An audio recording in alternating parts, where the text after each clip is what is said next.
The volcano, a geological phenomenon that has been known to destroy entire cities, as well as have the ability to create and sculpt the land that we know today.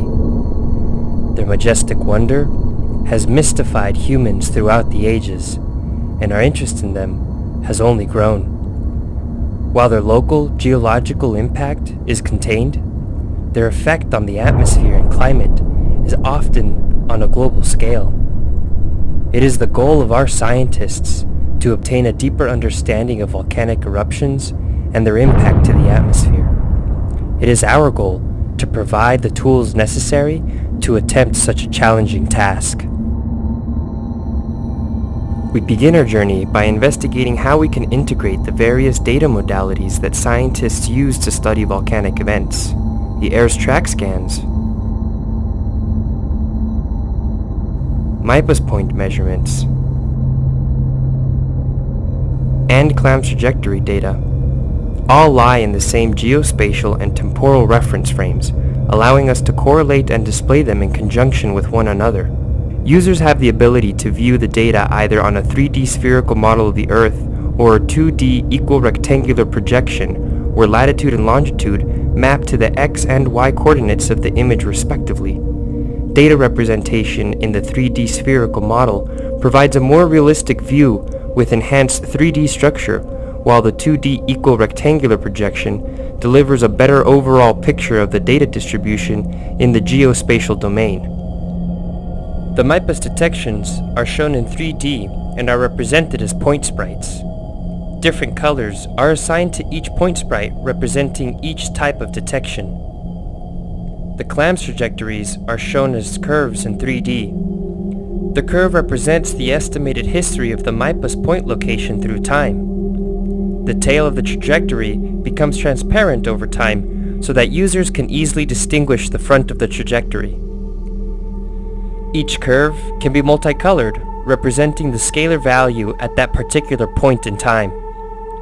By studying how the color changes along a trajectory, users can gain temporal insight into the data from just a single frame of the animation. As the air's data has no altitude information, we represent it as a 2D texture projected onto the Earth's surface. The intensity of the orange is used to represent the strength of the measured value. What we currently see, however, is just one snapshot in time. Users can view temporal changes as an animation and have the ability to play, pause, and seek to important events. The CLAMS trajectories have a more quasi-continuous representation and can be animated easily as shown with the moving particle whose tail becomes transparent over time. However, the MIPAS and AIRS datasets have a lower temporal resolution. For each of these datasets, we load the data in 12-hour time windows and display each one at a time in order to continually provide a global coverage. The length of the CLAMS curve is adjusted to match this 12-hour window, ensuring consistency across all three data types.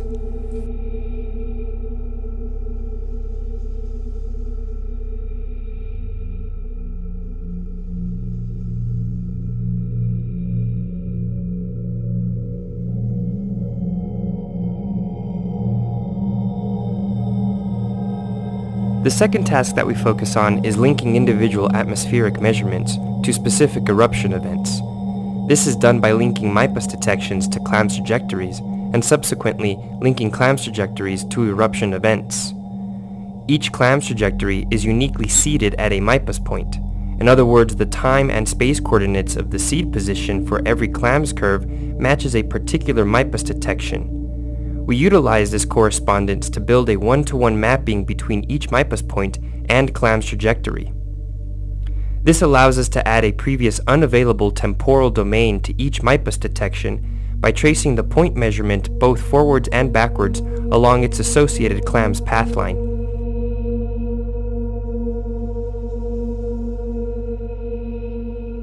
We employ a cubic Hermit spline to interpolate between points along CLAMS trajectories. We can then apply this technique to groups of MIPAS detections to visualize the temporal evolution of particular ash plumes. As an example, we focus on the Puyehue Cordón Cauye ash plume in the southern hemisphere. We filter out any MIPAS measurements that do not contain ash detections, and then allow each point to move along its associated CLAMS trajectory.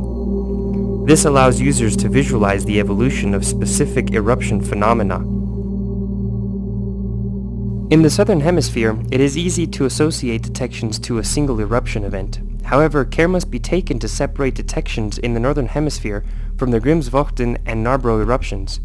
We do this by identifying Ayres sulfate detections within a predefined perimeter around the Nabro volcano. We then search and tag CLAMS path lines that match the Ayres clouds in terms of location and sulfate concentration. This then allows us to mask out the cloud from the Grímsvötn eruption and highlight the clouds that are likely to originate from Nabro. So far, we have focused on combining the MIPAS and CLAMS datasets for analysis. However, the Ayres data, as it has a denser, more contiguous representation, adds a unique perspective to the overall visualization. While a large majority of Ayres detection contain clean air measurements, we allow users to filter out less interesting data by choosing an appropriate threshold value. The resulting visualization only shows points with high concentrations of ash or sulfate. This enables a clean comparison of the Ayres and MIPAS datasets without the clutter from the clean air detections. By superimposing the rendering results from both data modalities, users can easily assess how well they agree with one another. Let's look at an example of the ash cloud from the Puyewe Cordón Cauye eruption on June 7, 2011. The first thing to notice is that filtering out lower ash detections in the Ayres data produces smaller clouds than those produced by the MIPAS CLAMS reconstruction. This is because the MIPAS detections are more sensitive to lower particle concentrations. However, we can see that the ash clouds from each dataset agree in shape. Animating through time shows that both representations make a sharp turn north over the South Atlantic Ocean. One of the main disadvantages of using the Ayres dataset is that there is no altitude information associated with each detection. However, we can utilize the altitude information found in the MIPAS CLAMS data to estimate the vertical extent of a particular Ayres measurement. This is done by clamping both Ayres and CLAMS data in a 12-hour time window and projecting the CLAMS trajectory down onto the ground so that the trajectories and Ayres detections lie on the same plane. Each Ayres point is mapped to the closest CLAMS path line and inherits the associating altitude information. This allows us to add a previously unavailable height estimate and additional temporal information to each Ayres detection. Users can start the mapping in any 12-hour time window and then trace the mapped Ayres detection along the corresponding CLAMS trajectory to create a 3D time-varying visualization of the Ayres dataset. This also gives users a good estimate of what the Ayres data would look like in the regions containing no data.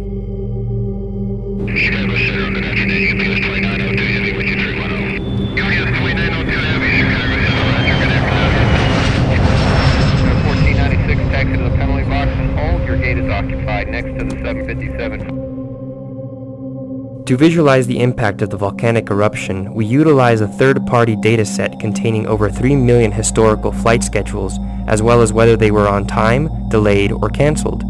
We focus on airports in the southern hemisphere over the same temporal span available as the volcanic datasets. Each flight is represented as a colored arc connecting the departure and arrival airports. Green arcs represent normally scheduled flights, and red arcs represent flights that were either cancelled or delayed. The extent of the delay is encoded into the saturation of the color, with a higher saturation indicating a longer delay. A dark red path indicates that the flight was cancelled entirely. We also animate a specular highlight on each curve so that users can identify the direction of travel. In this example, flights that lie within a 24-hour time window are displayed and match the time window used to display the volcanic data. Animating the ash clouds as well as the flight data reveals many interesting observations. For example, we can see that the flights in Chile were not interrupted initially due to the west to east wind direction. However, this caused the ash cloud to head towards Buenos Aires, grounding a large number of flights. Next, the subtropical jet stream carried the ash cloud all the way to Australia and New Zealand. We can see that the major cancellations present in both countries are consistent with the ash cloud's arrival. Finally, the cloud completes the first circle around the globe, arriving in Chile again. This time, a large number of Chilean flights became cancelled. We can also go back to looking at the raw MIPAS detection data superimposed onto the reconstructed MIPAS AIRS cloud. On June 15th, it is evident that ash detections are present between Australia and New Zealand. However, there is no high concentration ash clouds present in the AIRS data at this location because it is less sensitive to lower concentrations. We can see that these low concentrations are enough to ground flights between these two countries.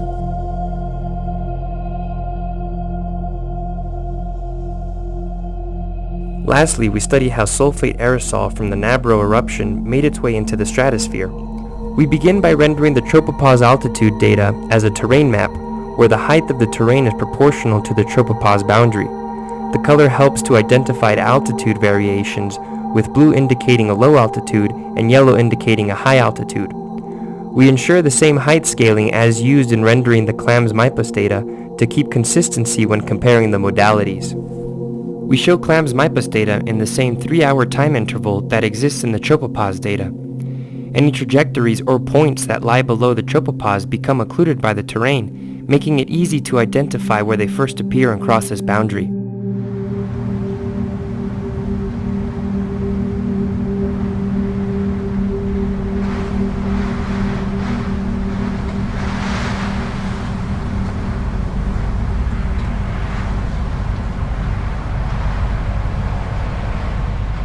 We also color trajectories according to their potential temperature and show a corresponding 2D graph of this value over time. Only trajectories that lie within a user-selected region will appear on this graph. From the current example, we can see that the majority of the trajectories that lie near the Nabro eruption event do not experience rapid changes in potential temperature. This can suggest that little to no vertical transport occurred after the eruption event. Overall, we have seen how these visualization tools are able to combine multiple data modalities to aid scientists in studying the impact of volcanic eruptions on the atmosphere as well as society on a global scale.